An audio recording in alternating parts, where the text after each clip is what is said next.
probably going to be shocking to like a lot of people, but I started off my TikTok journey last year in $70,000 plus in just credit card debt. You know what makes me sad about being in debt is the fact that I make enough money to just go buy whatever I want sometimes. This is part 3 of how we got into massive debt, and this is one of my most embarrassing debts that we have. A few years ago, our family took a trip to Disney, and I am in $15,000 in student loan debt.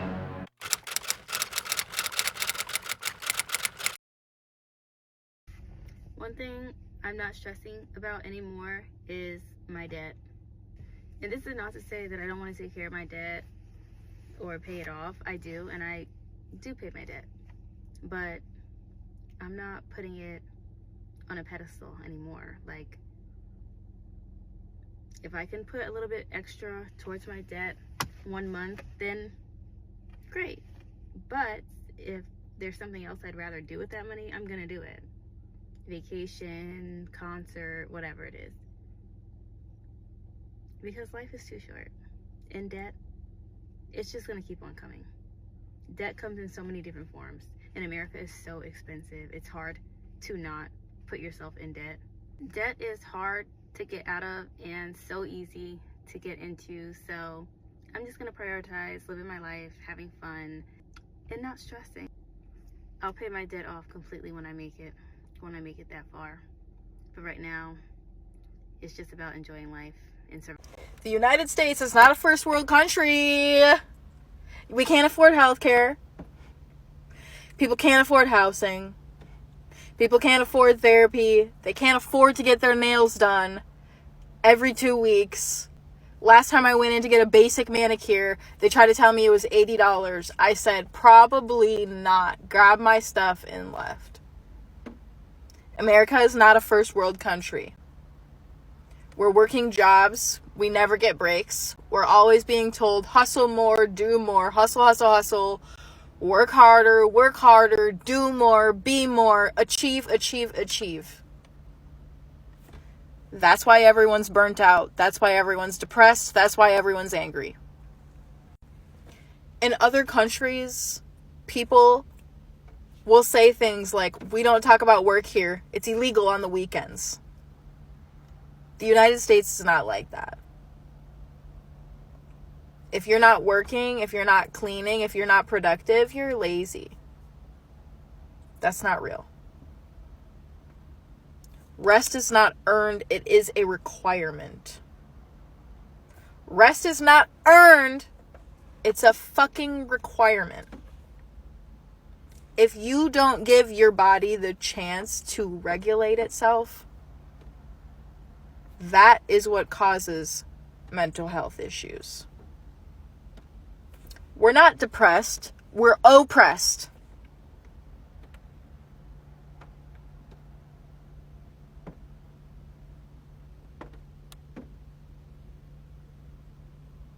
You're telling me people are working multiple jobs and they're still in debt.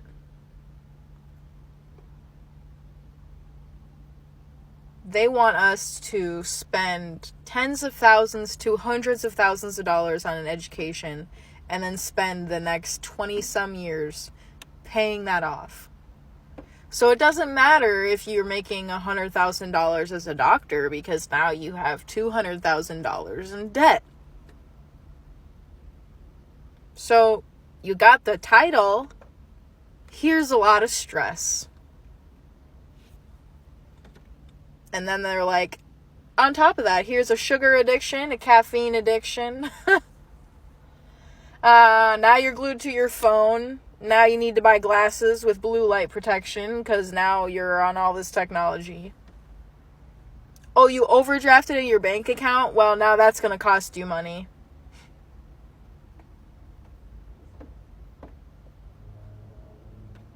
I wish that I could comfortably say, like, yeah, I want to get married and have kids, but I don't.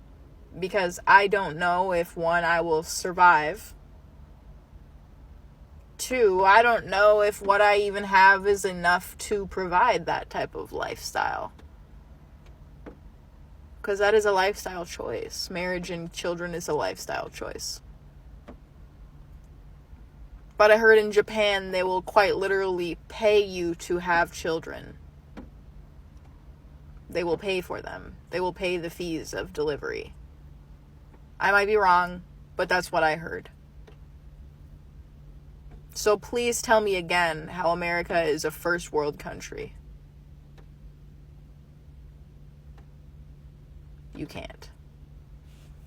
Unfortunately, the social media business has not been paying well lately, at least for me. But luckily, I have a full-time job. I work weekend overnights in a call center, and since I need money, I'm gonna start working overtime at my actual job. You see, my problem is I really like to go places. We're leaving for Costa Rica soon, and we're going to Disney 2 months after that. And to be transparent, I don't have either trip paid off. And look how messy my basement is. Should be cleaning that, but I need to work because I need money. One thing about me is I'm kind of a miracle worker when it comes to finances. Literally, I don't even know how we afford the things we do. I know we're gonna get these trips paid for one way or another, even if that means me working tons of hours, because I just feel like I only have one life to live, and my kids are only going to have one childhood. So I'm going to do absolutely anything in my power to give them the best life. I will always be able to make more money, and I'm not afraid to get myself into a little bit of debt every now and then. If you made it this far, give me a YOLO in the comments, because you only live once. So y'all, yesterday on Instagram, in my close friends, I posted about how young adults, specifically like college students, 20, 21, 22-year-olds, how they shouldn't feel behind in life just because they can't go on these big, elaborate trips that they see some of their peers going on, because everything is not what it seems on Instagram or on social media. You know, some people use trips as like escapism because they're unhappy with their reality. You don't know what people are doing to get those trips. Not everyone can actually afford trips. They're going in debt for these trips and vacations, and you know, so just telling them basically not to compare their lives to other people. Tell me why this girl slid up and she was like, well, some people travel because they're happy and traveling is good for you. And when I had my breakup, I was traveling and it was very therapeutic for me and blah, blah, blah. I never said that traveling was bad. Matter of fact, I'm a huge advocate of traveling. I think everyone should travel at some point in their life. I said things are not what they seem on social media. There are people that are going into debt for the sake of going on vacation. There are people who are prioritizing trips and not their basic necessities. You don't have your rent paid, but you've booked a trip. You don't have your car note paid, but you've booked a trip. You don't have your tuition paid, but you've booked a trip. That's what I mean. It wasn't to bash traveling, but travel within your means. There's a time and a place for everything. You don't have to travel the world before you're 25. You have your whole life to travel. But I feel like with this generation, we feel like, you know, it's like a sense of FOMO, that if you're not doing everything at this young age, then somehow you're behind in life. You're not. So to the girl that slid up on my story, and to all the young people, traveling is fine, but just know you don't have to travel the world before 25. There's a time and a place for everything. There's a season for everything. It'll come. When I was 24 years old, I filed for bankruptcy and I had over $65,000 worth of debt. So I'm going to tell you the debts that I had included in my bankruptcy and why I still have debt now. In no particular order, I'm just going to read them off this sheet, which is the actual, like, it's called a claims register with all of my debts that were included and not included. Credit card had $2,402. My national student loan, which was $14,194, and a provincial student loan, which was $768. I also had a credit card saying here that it was $568. I'm pretty sure it was $2,500, but I don't remember. Then I had my car loan, which was $13,548. Line of credit, $14,803.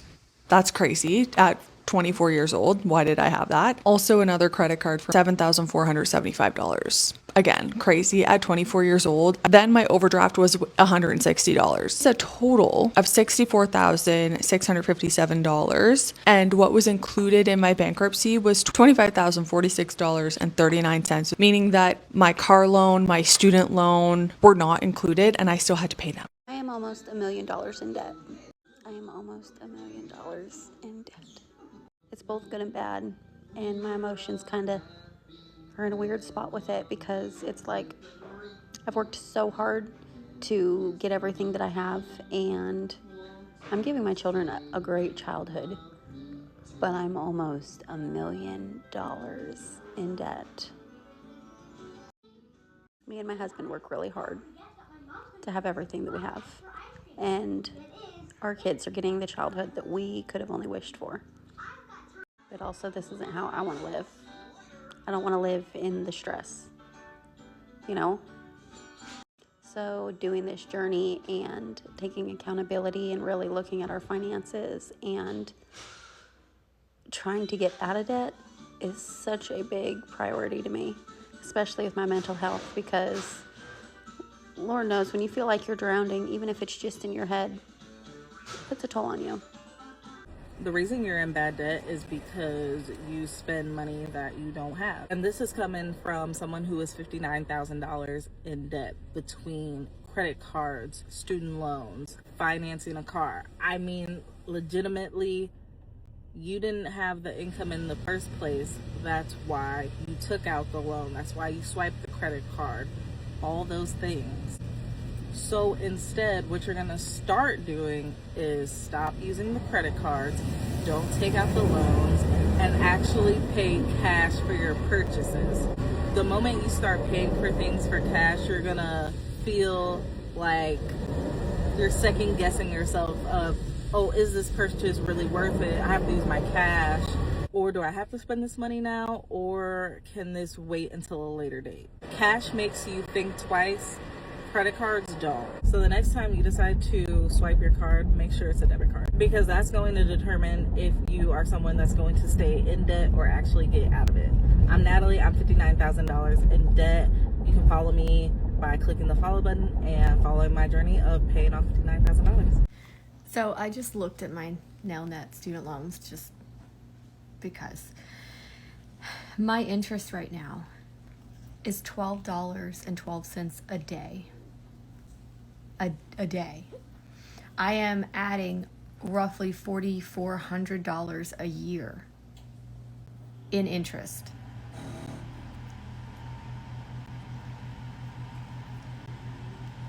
I don't know.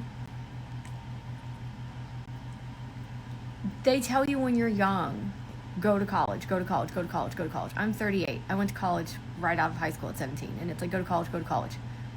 But to do it, you have to get a loan. Okay, get a loan, go to college. Okay, that's how you do it. Oh, by the way, you are going to have to pay this back. Obviously, it's not free money. I know that. But explain to me the logic behind, I had a loan years ago that I finally paid. It took me almost 17 years to pay it off because I do pay my loans off. But I had a loan that when I paid it off, it was originally a $17,000 loan. And when I paid it off, I had paid $40,000 plus the $17,000 to pay it off. Let me say that again. I had a $17,000 loan to go to college, one of my loans, not including the other ones I'm talking about now. And by the time I paid it off, paying the payments plus some every month, I paid $40,000 plus the $17,000 original amount. How is that legal? How is it legal for me to look at my Nelnet right now and go, okay, I do want to, but I understand that I took these loans out. I'm not one of those people that's like, you know, those are between God, the government. No, I took them out. I wanted to go to college. I signed the paper that said I would pay them back. But explain the logic to me that I owe $13,000 in interest right now on those loans. And I'm gaining $12 a day. Every single day is $12 a day. That's $4,500 roughly, give or take, a year. That if I'm a elementary school teacher. I don't make bukus of money. And I want to pay my loans back. I want to be a good citizen. I took them out. I want to pay them back. But I'm just like, how is it legal? You can never get ahead that way, especially when a lot of them are flexible interest rates, because they don't tell you about that in college. They do not. They just say, sign this. You'll get you'll get your loans and you're good to go. Okay, sure. That I can go to college. Yeah, I can get my degrees. They don't explain to you like, oh, it's a flexible interest rate, which means we can make it whatever we feel like we want it to be in the moment. You'll never get ahead, because when you do, they're going to change the interest rate higher, and then suddenly all that extra money you paid is going to drop back down. I don't know. I'm just like, I get it. Like, pay your loans back, but like, and I know there's going to be a bunch of people that come on here, you never should have gone in the first place, you couldn't afford it. I'm the generation where they told us we could afford it. I'm a millennial. They told us all we could afford it. Just go to college. You'll get a great job. It'll pay for everything. I don't know. And I wanted to add to that, where I know somebody's going to say, well, you became an elementary school teacher. Of course, you weren't going to make any money. No, I became an elementary school teacher this year. I spent 18 years in the corporate world before that, trying to get any of the better, high quality, climbing the ladder jobs to pay the loans off. 18 years, and I still have loans. So I don't want to hear anybody say like, oh, you became an elementary school teacher, that's why you can't pay your loans off. You chose the bottom of the totem pole job. No, I gave up trying to climb the corporate ladder and ruining my life in stress of this, and just gave up and did what I wanted to do, which has been my dream, and I've never been happier being an elementary school teacher. I love it. It's the best thing I've ever done for myself. But I look at these loans and I'm like, dang. They're just sitting there, and I have like until 2028 before they undo that save thing and start making me like actually have like a payment, because I'm gaining interest without even having a payment right now. I don't know what it's going to be like when I actually have a legal payment I have to pay back, because I can't even afford to pay them now. So, yeah, I just wanted to add that on. These are things I stopped doing when I decided to be serious about becoming debt-free this year. Number one, I stopped going out every weekend. I felt like after a long work week, I deserved to splurge, and I deserved to shop for myself, be out and about, eating out, spending money on unnecessary things that only brought temporary satisfaction or happiness. Number two, I stopped spending carelessly. I started tracking where my money was going every month, every paycheck. The reason I racked up so much credit card debt is because I was never sitting down with the numbers. I was never looking at where my money was going every paycheck. I was just not being responsible with the money I worked so hard for. And number three, I stopped avoiding my credit card debt balances. I started looking at how much debt I owed on each of my credit card accounts. I track my debts now. I track every payment that I make towards every credit card, and I track the balances to make sure that I am headed in the right direction to becoming debt-free. I realized since the beginning that if I really wanted to get out of debt this year, I needed to change not only my spending habits, but also my mindset when it comes to money. This is all still a work in progress. I am not perfect. I'm learning as I go and making the changes necessary along the way. A lot of people think that paying off $30,000 worth of credit card debt in a year is not possible, but I know that I can make it happen. So follow along to watch me pay it all off. Going into debt for a trip. Let's talk about it. I have my Nami Matcha Hojicha and coconut sugar in here, but I forgot to press record. But anyways, yeah, let's talk about debt. So debts are money that needs to be paid off, obviously. I literally studied 4.5 years just for a finance degree that I'm not even using right now. But yeah, debt. Let's talk about that. Basically, this trip was supposed to be for me. It was my graduation from high school and college trip. Multiple people are pitching into this, so it's not just me funding everything, but I did make the initial down payment on the things because everything was under my name. So it was just easier, since I was planning everything, to put it all on my credit card, get the points, get the miles, whatever, all the benefits from there, because I have the no interest for like the first year. So it was easier to tack everything on my credit card and then to tell everybody else how much they owed me for later. Did I lie about the prices? Yes, I did, because I feel a little bit guilty inside, because they're like, you shouldn't be paying for anything except for food, souvenirs, what you want to do. And I wanted to I wanted to pay for a nice dinner for us, because they said like, we'll cover the hotel flights for you. We just want you to be there and we want to celebrate you, which I'm very appreciative for.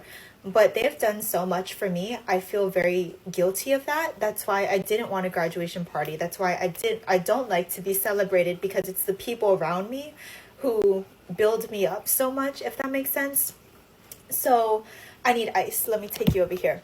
So it's like, it makes me feel guilty whenever they give me things and provide for me, because I should be the one who's giving back. So I lied about the prices on some of the items by like $1,000 or so.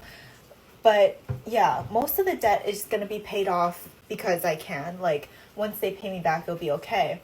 and then a little bit like I'm still paying for making videos to hopefully pay for that.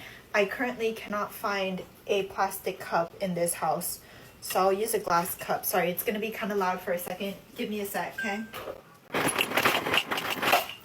Okay, good. And yeah, I just feel guilty. So I secretly covered some of the trip and lied about the prices, which is the same thing of what I did to the tuition. Like, I told my parents a different number than what I had to pay because I felt bad that they wanted to cover my tuition in college. I felt like I chose to get a degree, so I must pay for at least part of it. So I lied about it. Period. It's a white lie. If they see this, they should be proud, I hope. A little bit upset, but like ultimately happy because they've done so much for me. Like, my grandma retired when I was born so she could take care of me while my parents were working. How much of a sacrifice can one make more than that? You know what I mean?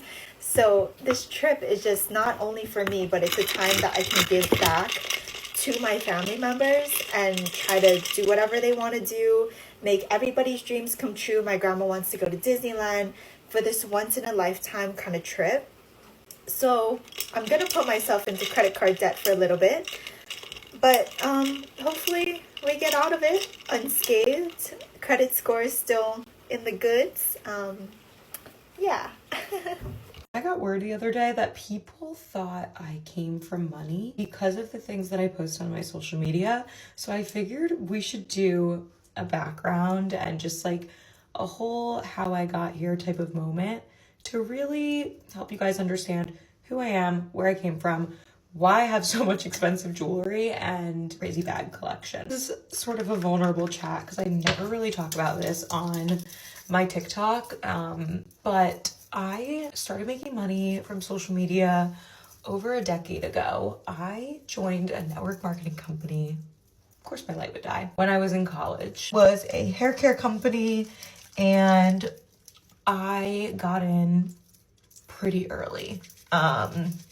Didn't really know what that meant at the time, but the company was like 3.5 years old. I was a sophomore in college. First month in this company, I'm absolutely killing it. I'm in a sorority. I'm talking to a bunch of people. People are buying product from me. My first month, I think I made like $800 something. And then my second month, I think I was already making like 4,000. Maybe like third or fourth month, 8,000. And it just kept growing from there. Mind you, I had just freshly turned 21 and I was making all of this money. My friends and I were all making crazy money together. We were traveling, going on lavish vacations. A lot of them were free and paid for. Like, I thought I had made it. Like, I was spending this money, like not really understanding what taxes meant and kind of just like being a little bit financially irresponsible because, I mean, I was in college making 50 grand a month at one point, okay? Like, that was insane. All of this to say, by the end of this journey for me, I was in this company for like 6.5 years. I officially stopped last April of 2024. Stopped in like January or February, but closed my account officially April 2024. And it was still bringing in about 8 grand a month. And I ended up gifting my business to my brother because I felt like that was the best thing to do. I didn't want the money to just like disappear and all the work that I'd done over the years. And so I gave it to my brother. No idea what he's making now. I don't ask him. I just told him, this is for you. No questions asked. Just if I ever need help someday, you better be there for me. No, I'm kidding. But yeah, that was just something that I wanted to do for him. So over the course of my 6.5 years in this business, I made over $2 million. And that was incredibly life-changing for me.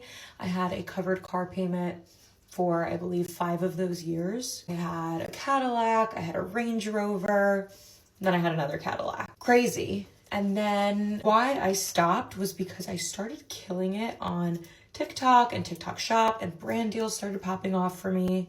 and I was no longer able to post like any other products, and a lot of the products at this point were competing. I originally joined a hair care company and it turned into hair care, skincare, wellness, like so many different things.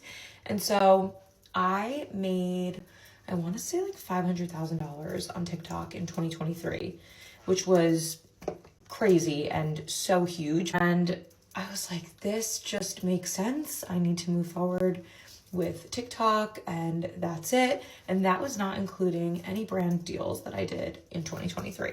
And I got management for the first time in September 2023. So I had like 3 or 4 months of brand deals. Fast forward to the end of 2023 and early 2024, I made so much money from TikTok Shop. My TikTok Shop sales have since slowed down because I don't post as much TikTok Shop content, but I still do a lot of paid partnerships and collaborations with brands. So where my income comes from has just changed a little bit. Having that sales background of making $2 million in a network marketing company, that means I know how to sell, I know how to talk about things, and I know how to share things that I'm already using and loving in my daily routine without being super salesy. Like, it's just easy for me to talk about the things that I love. Basically been an influencer my whole life. It was just always easy for me to convince my friends to get a certain food off the menu. Like, it was just,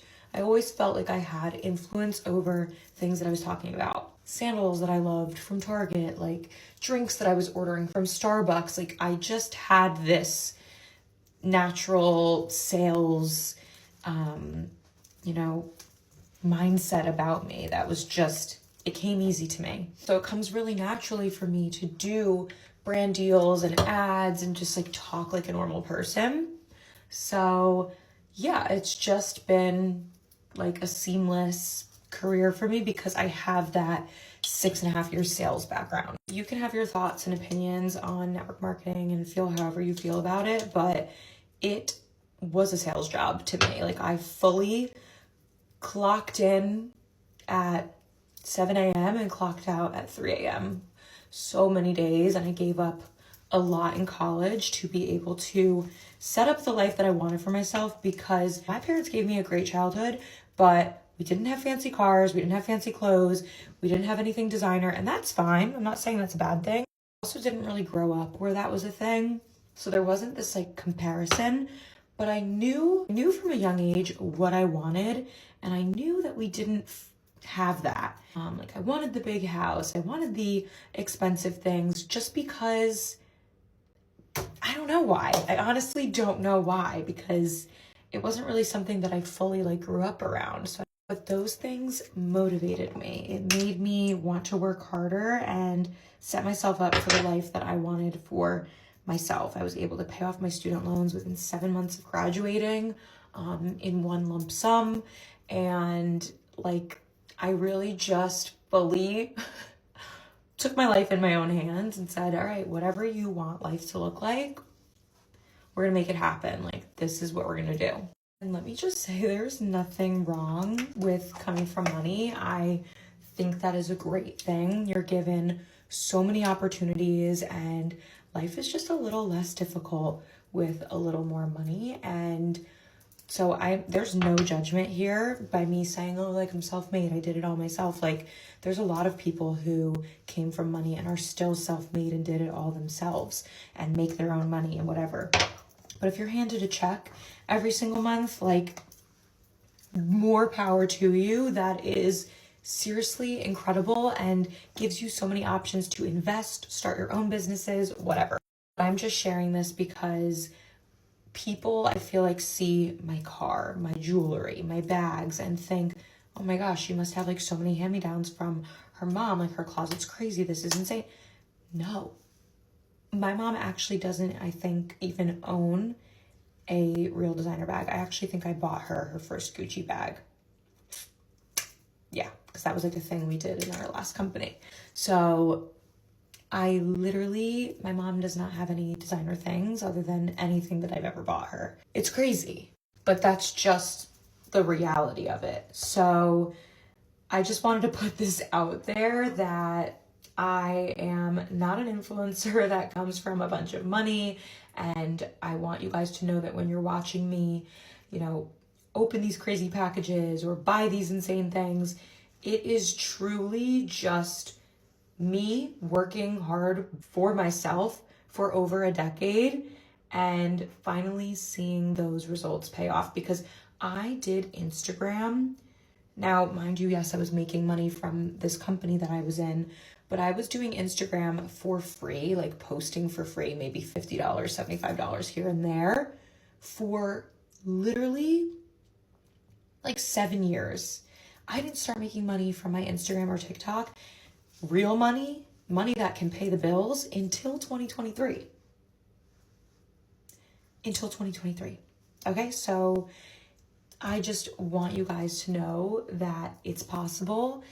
All you have to do is put your mind to it and show up and keep posting and be yourself every single day. And you truly can make your life whatever you want it to be. You are in control of your life, no one else. I wanted to share that because I feel like so many people, you know, it was mind-blowing to me when someone told me the other day, like, yeah, like, wait, like, this is all you? I was like, yeah, this is all me.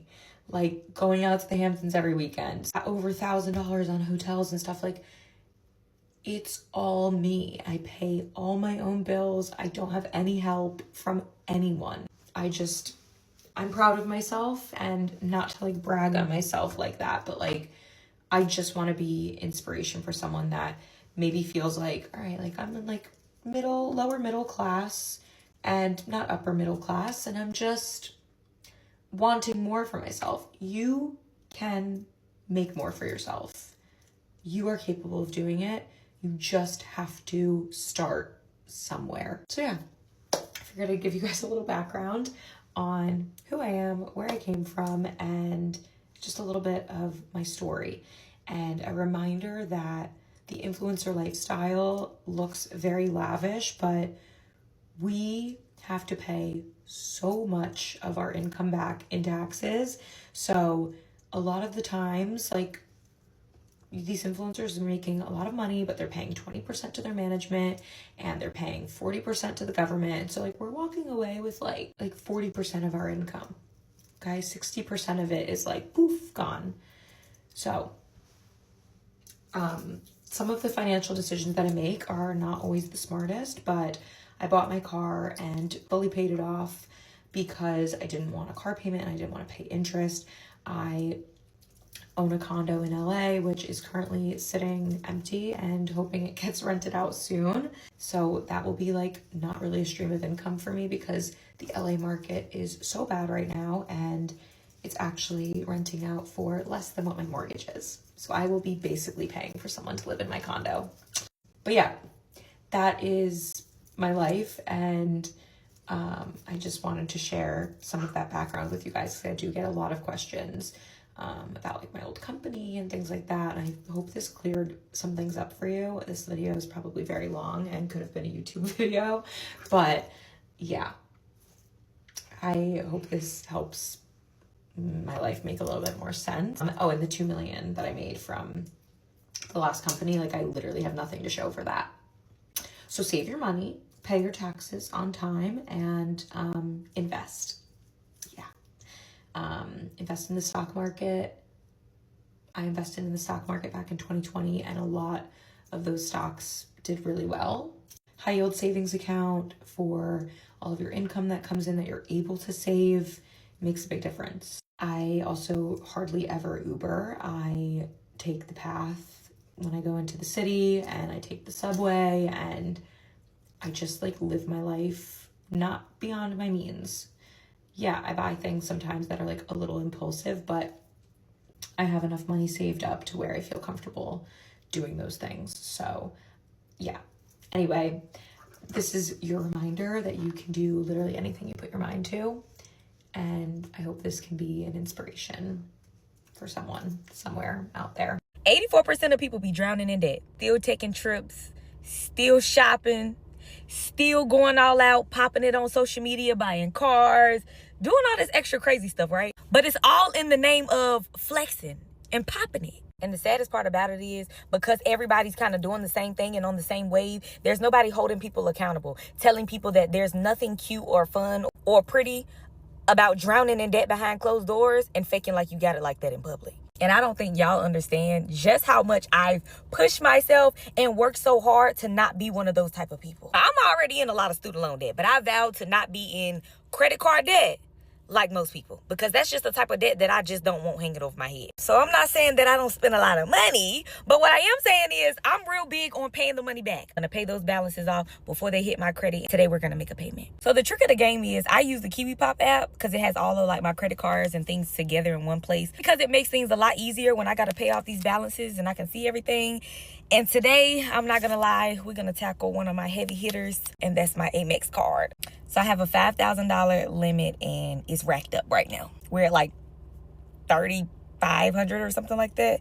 We're gonna pay it down. My balance is $3,568, and I'm not even gonna lie to y'all, we ain't paying the full amount today. I'm gonna go ahead and actually only put $200 towards it, because realistically and honestly, your girl still got maintenance to get to this week. Remaining balance that we have, we'll get to the rest of that on Friday when it's... I am in $15,000 in student loan debt.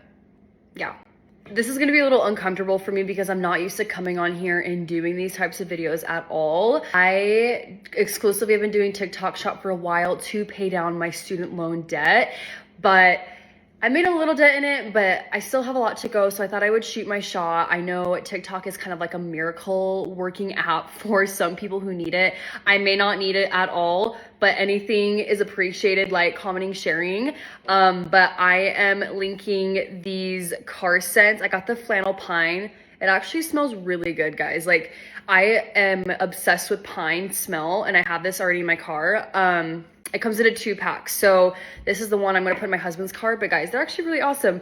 But if I sell 15,000 of those, I can pay off my student loan debt. And how awesome would that be? I'm a new mom and I'm not working full time. I'm really only doing this. And so that would just help me so much to be able to still be a mom, but also pay off my debt. But there is a lot of people who are more deserving probably than me, but I just thought I would come on here and just share my story. If you want to just like, comment, share, repost, like that helps too. And that goes a million ways for me too. So thanks, guys. This is probably going to be shocking to like a lot of people, but I started off my TikTok journey last year in $70,000+ in just credit card debt. And I think I'm finally ready to talk about it, even though like I feel like debt is one of those things that is super, super embarrassing to talk about.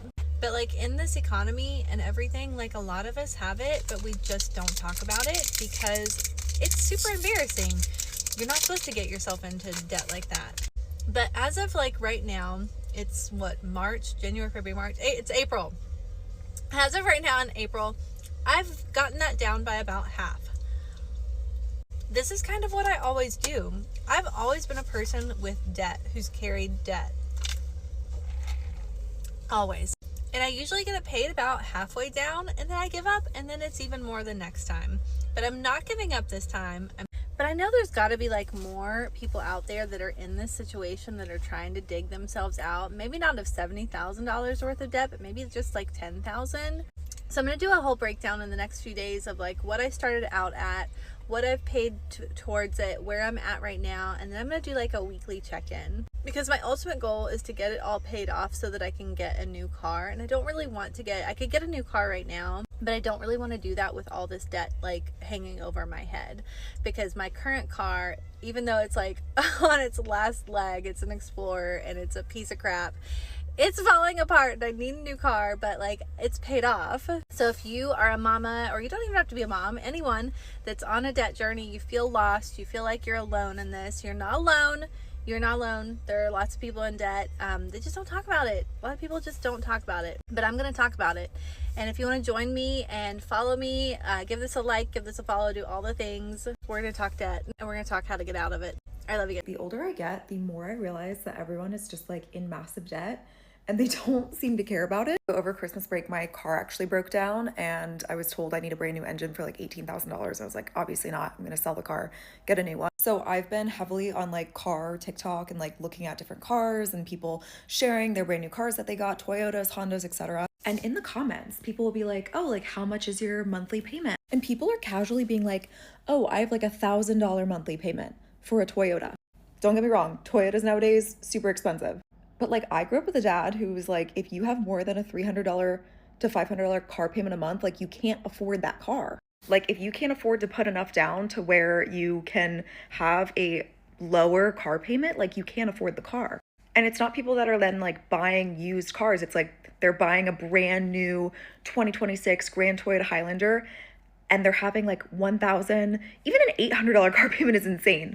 Or like a $1,200 car payment. And people are like in the comment sections on all of these car videos like, oh, that's not that bad. Oh, that's not that bad. Like, are we okay? I'm trying to save up for my new car and I am purposely not having a car for the next like 6 to 12 months while I save a bigger deposit because I don't want to have a huge like monthly payment on a car. And I feel like that's more normal / I should just go and get like a little beater while I wait. But like, guys, it's not normal to have $1,000 monthly car payments. Like, that is not a normal thing. Like, you cannot afford a car if you're paying $1,000 a month for it, especially if it's a like 2026 like brand new freaking car. Like, you don't need that then. I just think it's like insane. And I'm realizing that like everyone is like so casually in debt, and like the thought of even having a car payment freaks me out because my previous car didn't have a car payment because it was kind of old. And like now having a car payment, I'm so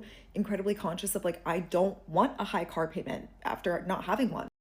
I don't know, maybe that's just me, but like, it's genuinely sickening seeing people say that they just casually have $1,000 a month of a car payment for a brand new Toyota. Like, you know what makes me sad about being in debt is the fact that I make enough money to just go buy whatever I want sometimes, but I can't because I'm paying off debt and I have no money because it's all going towards credit card debt and loan debt. And it's very frustrating for me because it just makes me sad because I give myself a very strict $250 to buy groceries and whatever else that I want / need. And sometimes that's literally just not enough. Like $250 every 2 weeks is just, it's quite simply just not enough, especially in this economy, this joke ass economy. I literally can't buy anything.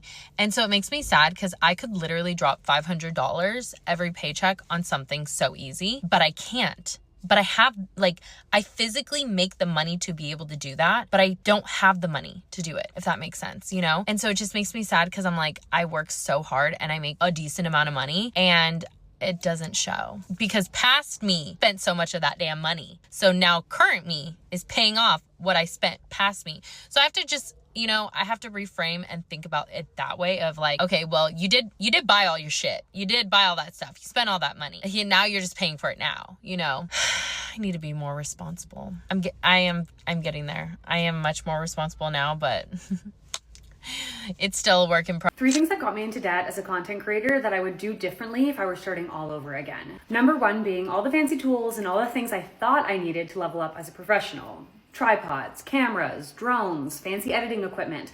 I bought all these things that would bring me to a higher level, which is great, but I wasn't making the money to match buying those things. So I ended up being in a lot of debt by purchasing all of those things before I was making money. It's okay to invest in yourself, but I think there needs to be a cap.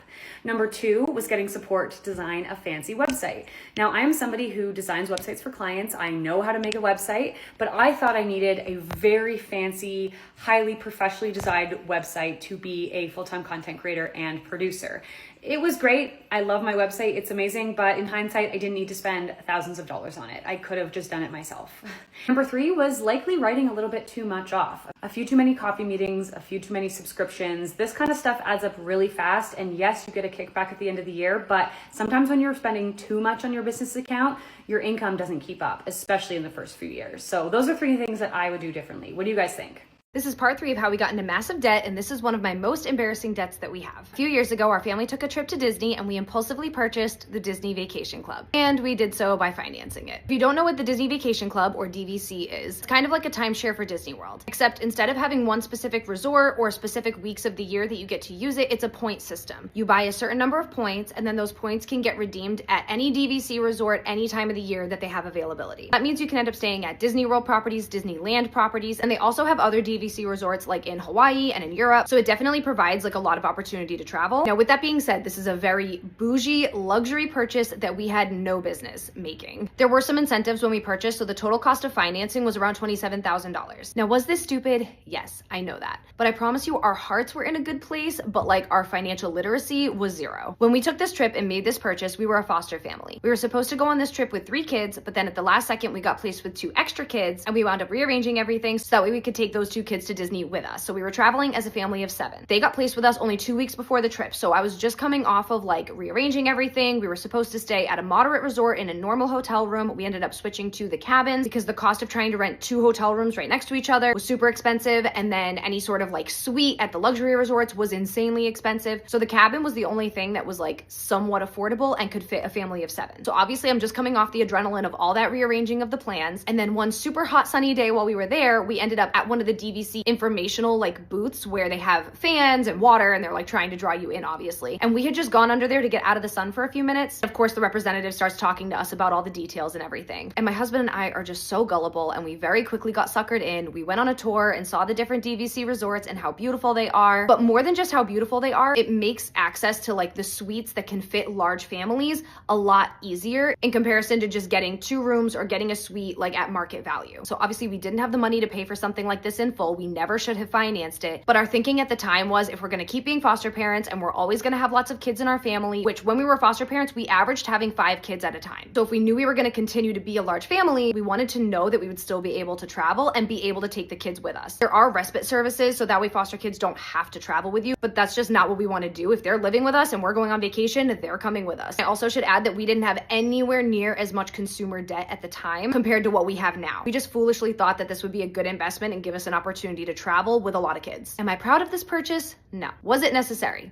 No. So we have looked into selling it, but we're currently upside down in our loan. If we were to try to sell it right now, we would actually have to pay $10,000 to have the loan fully paid off and be able to like release the title of it. Come back for part 4, where I'm going to explain why we thought it was a good idea to install an in-ground pool. I'm 24 years old and I'm in $40,000 of debt, and I'm going to talk about it. So up until like 24 hours ago, I didn't even know that that was my total. That's credit cards and student loans, but that's not even including my car. So if I add everything together, it's $110,000. Since figuring that out, I feel like I have not been able to actually breathe. I just literally keep thinking about it over and over again. Like $40,000.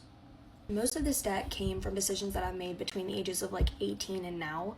And it's really, I mean, it's school and expenses, but it's also just from living. So from rent and bills and like things that I just thought that I needed. The worst part is the interest. Like some of my loans are normal, but some of them are between 10 and 15%. And honestly, no, like even more than that. So I'm literally just sitting here like, how am I going to get out of this? And what's crazy is I didn't really know that there were other options. So I was researching and I found this program called Ring Debt. And it's not a loan and it's not like normal debt settlement. So they actually use consumer protection laws to challenge the debt legally. And if you have over $9,000 in debt, people are getting approved at super high rates. The average reduction right now is around like $26,000. And checking if you qualify, it literally took a few minutes. It was like 2 questions. I really wish I knew about this a little bit earlier, but if you're dealing with credit card debt or you feel stuck like I do right now, if you comment debt, I can send you where to check, because honestly, like anything helps at this point. People always ask me, how did you get in $90,000 worth of debt? And honestly, that is a great question. So let me break it down for you guys so you can know what my $90,000 worth of debt consisted of. And I'm going to give you a little bit of why I decided to take out loans for those situations. Okay, so when I first started this journey in August of 2023, I actually had $82,112 worth of debt. I ended up adding another $8,000 to the debt towards the end of my debt-free journey, which we'll get into that a little bit later, okay? So just to read off the numbers, I had a credit card that had $10,325 on it. I had school loans that total out to be $34,865. I had 2 car loans, tripping, okay? 2 car loans. One was a Honda car loan for $13,698, and the other one was a Mercedes car loan for $23,224. Common question that I get is, girl, why do you have 2 car loans, or why did you have 2 car loans? So even though it doesn't make sense, let me explain it to you the best that I can. So I had my daughter in 2020, At the time, I was leasing a Benz. So by the time like 2021 came around, I needed to switch out my car because the car I had was so tiny. It was a coupe, and I couldn't really fit my daughter in the back seat. So I was like, oh, I need to upgrade. So I ended up trading the car in and getting a new car. So that's why I have the Benz loan. And then I started a new job that was a mobile job. Now, granted, they did offer me a rental car, but I just kept thinking long term, like it would make more sense for me to buy a car because I get mileage reimbursement, which now on the back end, it makes sense. But at the time, I should have probably just took the rental. But no, I'm impulsive. So I went ahead and bought me a Honda, literally a year after buying a Mercedes. When it comes to the credit card, I can't even tell you what I spent my money on that credit card. It literally was just me just swiping the card whenever. If I wanted to take a trip, put it on there. If I wanted to buy this, put it on there and worry about it on the back end. The biggest part about the credit card is not only did I pay it off once, I ended up running that thing on up again November of 2024. I did pay it back off January of 2025. But this just goes to show that when you're doing your debt-free journey, sometimes it's not going to be linear. Sometimes it's not going to make sense. But as long as you stick to the goal and stick to the plan and get it done, that's all that matters. Because my plan did not look straight and narrow. It was kind of all over